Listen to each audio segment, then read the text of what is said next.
Hola, vamos a continuar con lo que es el análisis espacial raster y en este video vamos a ver lo que es la reclasificación raster y también el análisis de vecindarios y por zonas. En la imagen lo que vemos es un mapa de El Salvador con datos de precipitación a nivel nacional, ¿verdad? Entonces, pero a veces nos interesa trabajar con datos simplificados. Entonces, para eso se reclasifican los valores generando un mapa más simplificado, ¿verdad? Entonces vemos que determinados rangos pasaron a la misma categoría y por lo tanto tenemos un mapa más simplificado. ¿Cómo hacemos esto con los software de SIG? Bueno, en primer lugar vamos a repasar en sí qué es lo que hace la reclasificación. Entonces, las herramientas de reclasificación cambian o reclasifican los valores de las celdas a valores alternativos mediante diversos métodos. Se aplican a cada celda dentro de una zona, ¿verdad? Es decir, al aplicar este valor alternativo a un valor existente, todos los métodos de reclasificación aplican el valor alternativo a cada celda de la zona original. Ningún método de reclasificación aplica valores alternativos solo a una parte de una zona de entrada. ¿Por qué reclasificamos? Bueno, pueden ser muchas razones, pero bueno, algunos ejemplos podría ser que queremos reemplazar valores basándonos en información nueva. Podríamos querer agrupar valores o podemos querer reclasificar valores de un conjunto de rasters de una escala común. Aquí tenemos algunos ejemplos. En el literal A tenemos un raster de entrada, ¿verdad? Con valores que pueden estar representando alguna característica y se están reclasificando con la siguiente tabla, ¿verdad? Entonces tenemos una tabla de correspondencia, ¿verdad? Me dice que el 0 pasa a ser A, el 1 pasa a ser X, el 2B, el 3F, 4C y 5S. Y simplemente se hace una sustitución de valores. En el literal B tenemos un caso diferente y es que tenemos la misma matriz pero la estamos reclasificando con rangos. Y tenemos la tabla de correspondencia que nos dice que de 0 a 1.5 van a ser A, de 1.5 a 3.5B, de 3.5 a 10C y N sin dato va a ser D. Y tenemos nuestra nueva matriz reclasificada. Entonces aquí tenemos un ejemplo que podría corresponderse al primer mapa que veíamos y se nos está diciendo que la precipitación que esta se expresa en milímetros, que esté entre 0 y sea menor o igual a 100, va a pasar a ser 0. La precipitación que sea mayor que 100 o menor o igual que 200 va a pasar a ser 1. La precipitación que sea mayor que 200 o menor o igual a 302 y aquella que sea mayor que 300 va a pasar a ser 3. Entonces vamos a tener un nuevo raster que ya no van a ser los valores de precipitación, sino que solo valores entre 0 y 3. ¿Cómo podemos hacer esta reclasificación? Un método, el más rústico, es usando la calculadora raster, ¿verdad? Esta calculadora siempre nos salva cuando estamos con los raster. Y lo podemos hacer, pues, especificando los rangos y multiplicándolos, ¿verdad? Entonces, en el primer caso que queremos 0, tenemos que el raster, este es el nombre del raster, y cuando ponemos el nombre del raster está tomando en cuenta toda la matriz. Entonces va verificando píxel por píxel. Si determinado píxel es menor o igual que 100, lo vamos a multiplicar por 0 porque queremos que le coloque 0. Luego lo vamos a sumar porque cada parte es excluyente con el rango mayor que 100 y menor o igual que 200. Lo que esté ahí lo vamos a multiplicar por 1, porque eso me va a devolver 1 o verdadero cuando se cumpla la condición y 0 cuando no se cumpla, ¿verdad? Entonces lo vamos a multiplicar por 1, luego el siguiente rango por 2 y el siguiente por 3. y todos los vamos a sumar porque son excluyentes, se corresponden a diferentes rangos de precipitación. Esto lo podemos hacer también de otras formas. Tenemos que dentro de QGIS una gran ventaja es que nosotros podemos llamar a los algoritmos de otros sistemas de información geográfica que son muy conocidos, por ejemplo GRASS o SAGA, que son software que están especializados para manejo de raster. Entonces podemos reclasificar usando GRASS. Tenemos una función que se llama reclass. Todas estas funciones de GRASS y SAGA las podemos encontrar en la herramienta de procesos dentro de QGIS, ¿verdad? Entonces buscamos por nombre el algoritmo y ahí encontramos r.reclass. Introducimos la capa de entrada y podemos especificar un archivo con las reglas en vez de estar multiplicando en la calculadora, ¿verdad? Entonces le decimos que 0 through 200 va a ser igual a 0 y así sucesivamente. Es importante que revisemos los metadatos para ver cuántos decimales tenemos en el raster y que no se nos vaya a quedar algún decimal en el limbo, ¿verdad?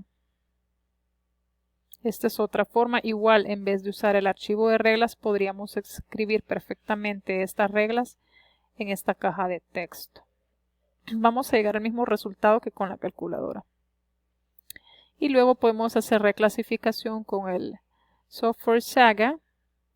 Para ello hay un algoritmo que se llama Reclassify Values Simple. Y lo que hacemos es siempre especificamos el raster de entrada y vamos a especificar que se trata de una situación como esta, ¿verdad? Donde tenemos que el valor va a estar en medio de un valor inferior, uno mayor. Y luego escribimos en la tabla cada uno de los límites, ¿verdad? Y por qué valor va a ser sustituido. Con esta forma vamos a llegar igual al mismo resultado que con GRASS o con la calculadora. Entonces son 3 métodos. Se tiene que usar el que nos conviene más, ¿verdad? Y algo importante nuevamente, revisar los metadatos en las propiedades del raster. Luego tenemos el otro tema muy propio de los raster y es la caracterización por vecindarios que veíamos en la primera parte de estos videos. Y es cuando ya no trabajamos con operaciones locales, sino que consideramos el vecindario. Entonces tenemos que esto se basa en la primera ley de la geografía de Tobler, que plantea que todas las cosas están relacionadas entre sí, pero las cosas más próximas en el espacio tienen una relación mayor que las distantes. Es decir, que lo cercano tiene más peso que lo distante, ¿verdad? Entonces hay una variable de distancia muy presente ahí, ¿verdad? En la ilustración tenemos un vecindario donde tenemos el 6 en el centro. Y considerando este vecindario de 3×3, nosotros podemos sacar una serie de funciones estadísticas que me van a devolver un valor para este vecindario. Y ese valor va a sustituir, en este caso, al 6, ¿verdad? Entonces, podemos sacar valores de media, mediana, mínimo. Y si nosotros hacemos el cálculo y sacamos la media, incluyendo al 6, vamos a ver que la media de todos estos valores es 3.7. La mediana es 3, el mínimo es 1, el rango, es decir, entre qué valores oscilan los datos es de 8, el máximo 9. Y tenemos otros valores ya más de análisis del terreno, la pendiente, el aspecto y la moda, el majority, que sería 3, que es el valor que se repite más en el vecindario. Los vecindarios pueden ser no solo rectangulares, como el literal A, sino que podemos tener vecindarios circulares, es decir, excluyen las esquinas. Esto es muy propio para cierto tipo de estudio, ¿verdad?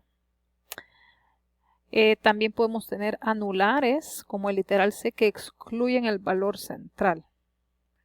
Entonces este es un vecindario circular anular, ¿verdad? No incluye el valor central en las funciones. Y este es uno diamante, que es un medio círculo, ¿verdad? Por decirlo así. Entonces, y el valor central está a un lado, ¿verdad? Entonces, según el problema, así va a ser el tipo de vecindario que vamos a considerar.